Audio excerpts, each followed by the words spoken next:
Hello, Jail Report fans. This is Greg Rickabaugh, publisher of the Jail Report, and I've got an update on a story that we brought you earlier this week about Jermaine Jones. He is the Augusta man who was tased after running from officers during a traffic stop on Monday night.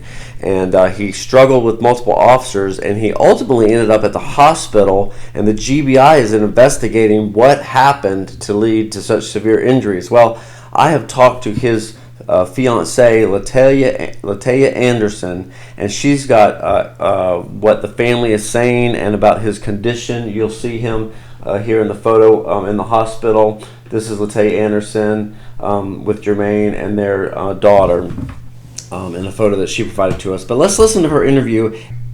So you don't believe that the tasing had anything to do with his injuries? No, his dad was there when he was tased, handcuffed, and when he was put in the car. They didn't leave the scene until after the police left with him. Okay. So his dad said he was talking fine and everything, so. Okay. And so what do you believe happened here? I believe that they beat him while he was handcuffed. His the picture that we have, what his mom and his sister mentioned when they were able to see him was that on his arm he had bruises from the handcuffs,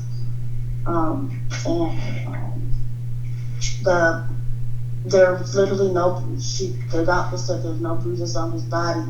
And it's just multiple compartmental internal hemorrhages to his brain. Did they tell you? I mean, I hear that he's in pretty bad shape. Have they talked about his whether he's going to survive this?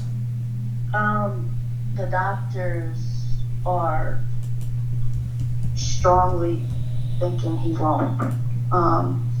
They said if he codes again, basically that if he codes again, and they bring him back, he'll most likely be brain dead, and that they'll just keep bringing him back if he continues to code. But the brain pressure, they said it's a slim chance that this could be reversed, like a miracle. But the brain pressure, they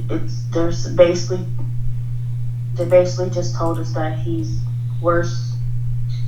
He keeps getting worse. Have you talked to the sheriff's office at all about this? Have they told you what happened or said anything to you? The sheriff's office won't tell anybody what happened. They're like, oh, we have GBI investigating. It's an active investigation.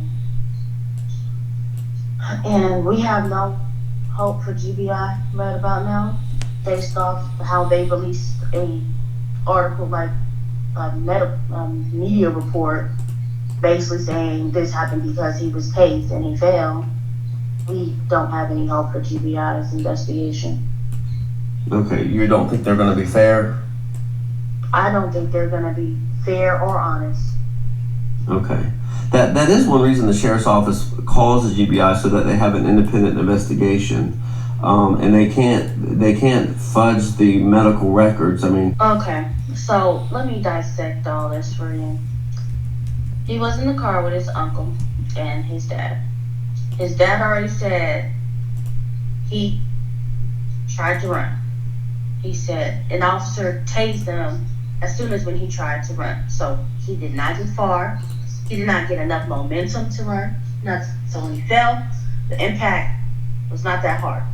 My child's father lost a lot of weight from the mug shot that you see. He lost a lot of weight already. Mm-hmm. So he's small. The impact, his dad already said it wasn't even that hard. He didn't fall that hard. And the way that his dad will tell you how he fell. He said he didn't hit his head. He said multiple officers while they were trying to handcuff him, they started hitting him. His uncle said 2 of them hit him in his rib. He said that they were hitting him while they were trying to handcuff him. The officers hitting one person, first of all, while he's already unarmed, because they already checked him prior to anything. They checked them, they were clear. Now they found a gun in the car, which nobody knew the gun was in the car because first of all, everybody gave them permission to check the car because they didn't think there was a gun or any narcotics in the car. Okay. They were pretty confident that there wasn't. I don't know whether it was planted or not. I don't care whether it was or wasn't. I don't care about that part. But everybody did not think there was a gun in the car. Okay. So there's that. They asked for identification. When they ran everybody's identification, his dad said the car was surrounded with a whole bunch of narcotics officers. They got checked. They were clear. Yelled gun. His dad, my child's father, tried to run. Got tased. When they were handcuffing him, they were beating him. But his dad already said that, you know, after that, they handcuffed him and they put him in the back of the cop car. While he told them that they didn't have to do all that, because of course anybody who's about being hit on, they're gonna try to fight that because it's multiple people hitting them. Who's just gonna stay still? Okay. Yeah. So he struggled. Okay. That's fine. He struggled while being hit. Okay. Yes, he tried to run. We're not negating that. But the fall, no. He was in the car. He was perfectly fine while he was in the car. His dad was able to talk to him. He was fine.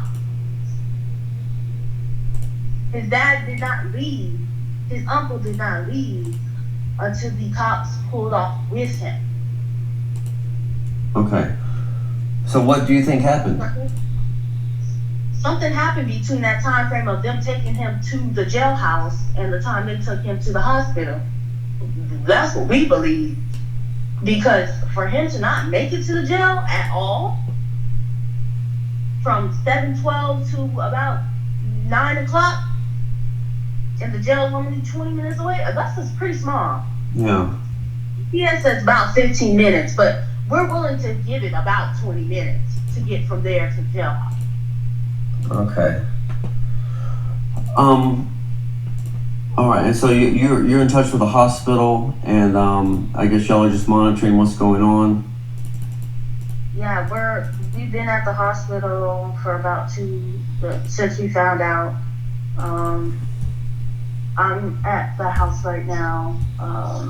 His mom and them are up there. Which hospital is it? Augusta University. Okay. Well, is there anything else you want us to know about Jermaine other than you called him a good father, a loving father? Anything else you want us?